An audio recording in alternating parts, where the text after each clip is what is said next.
Здравейте! Днес ще ви запозная с изграждането на шаранджийски монтаж комби-риг. Ето и необходимите компоненти.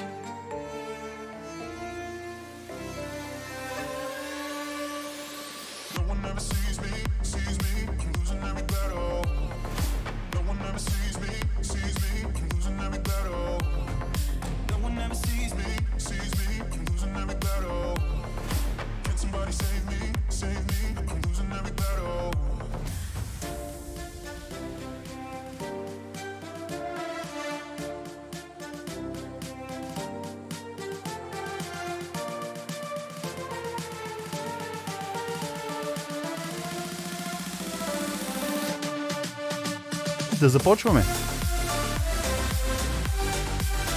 Като за начало си отрязваме около 15 см плетено влакно. След това вземаме един малък силиконов стопер, като тези за плувка, например, и го нанизваме на плетеният повод.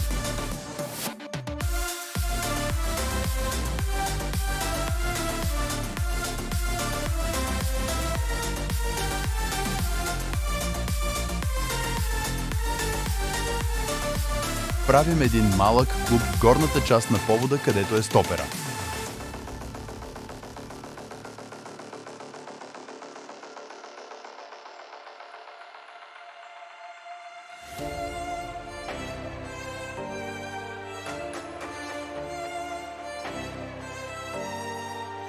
След което изрязваме излишната част.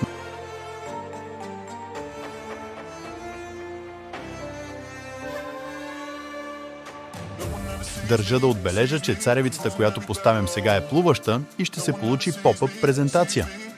Този монтаж може да се използва както за легнала стръв, така и за балансирана, а понякога го използвам и за поп-ъп. След като вече сме нанизали царевицата, поставяме стопер в горният край на косама. След това изтегляме силиконовото стоперче, което поставихме по-рано до двете царевици. С помощта му царевицата ще стои на място и няма да се мести по косама. Идва ред на 0,8 мм силиконов шлаух. Отрязваме си около 2-3 мм от него. Поставяме парченцето шлаух на повода с помощта на игла.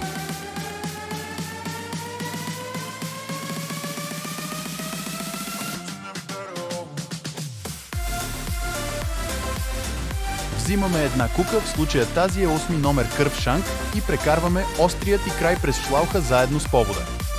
Поставяме шлауха да бъде на едно ниво с контрата на куката. След което издърпваме задният край на повода и си определяме колко да е дължината от куката до стръвта.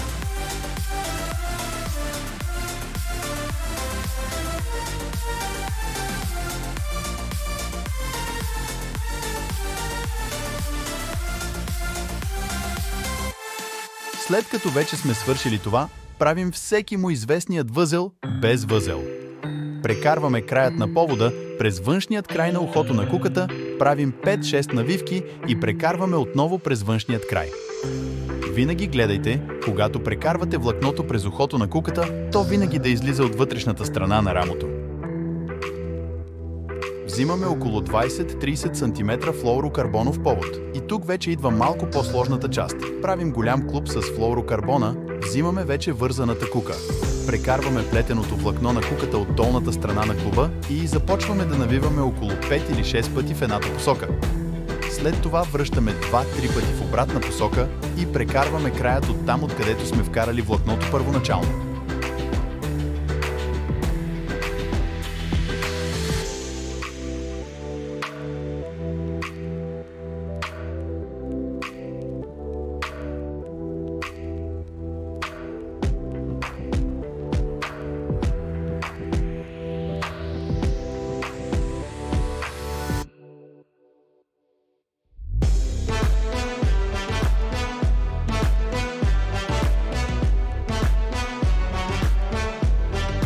След като сме навили, намокряме влакната и стягаме.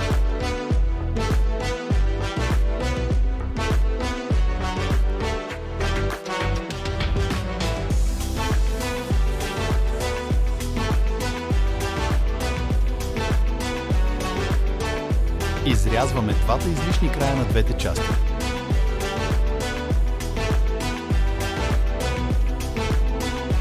Взимаме малко меко олово, размачкваме го хубаво, за да се работи по-лесно с него.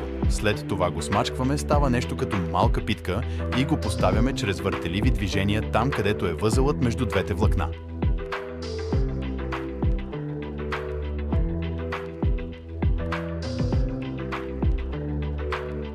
Сега остава да определим колко дълъг искаме да бъде нашият повод.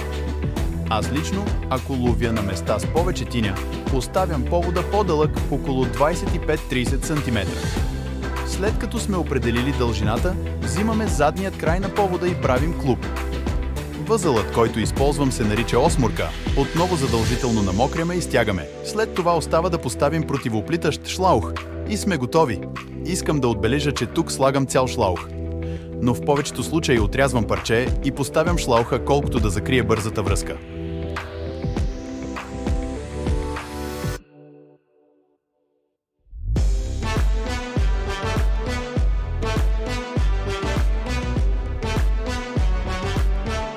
И така нашият комбирик е готов. Благодаря на всички, които гледаха и се надявам да съм бил полезен. Ако ви е било интересно, харесайте видеото и се абонирайте за канала.